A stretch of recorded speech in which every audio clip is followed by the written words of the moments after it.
જૈન તવા પુલાવ.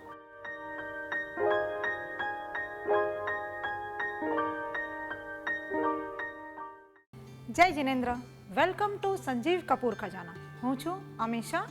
આજે હું આપ સૌ માટે લાવી છું જૈન રેસિપીનો ખજાનો. આજે આપણે અહીંયા બનાવશું જૈન તવા પુલાવ. જૈન તવા પુલાવ બનાવવા માટે આપણને સામગ્રીમાં લાગશે હાફ કુક રાઈસ, બારીક ચોપ કરેલા ટોમેટોસ, બાફેલા લીલા વટાણા, બારીક ચોપ કેપ્સિકમ, ટુકડા કાજુ, બારીક સુધારેલી કોથમીર, લીંબુનો રસ, હળદર પાવડર, સ્વાદ પ્રમાણે મીઠું, ગરમ મસાલો, લાલ મરચું પાવડર, ઘી. જે આપણે તવા પુલાવ બનાવીએ છીએ આપણે અહીંયા ઘીમાં બનાવીએ છીએ, પણ તમે ચાહો તો તેલમાં પણ બનાવી શકો છો. પણ ઘીમાં બનાવતી એની ફ્લેવર ખૂબ જ સરસ લાગશે. તો આપણે અહીંયા પેનમાં ઘી લેશું. આપણું ઘી ગરમ થઈ ગયું છે. હવે આપણે આજે બારીક સુધારેલા કેપ્સિકમ છે એ એની અંદર નાખશું.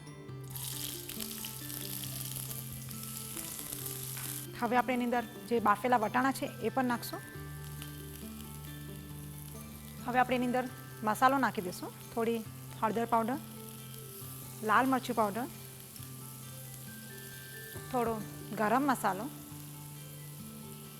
અને સ્વાદ પ્રમાણે મીઠું નાખશું. હવે આને આપણે હલાવી લઈશું. હવે આપણે જે આ રાઈસ જે બાફીને રાખ્યા છે એ એની અંદર નાખશું. કાજુના ટુકડા, થોડો લીંબુનો રસ,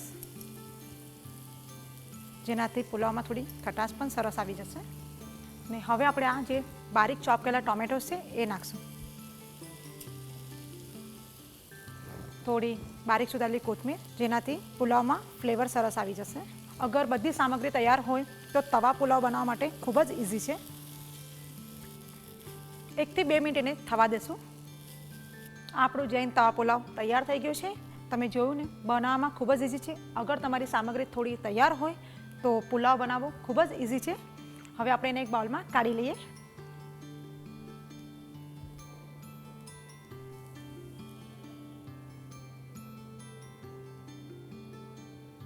હવે આપણે એને થોડું કોથમીરથી ગાર્નિશ કરી લઈએ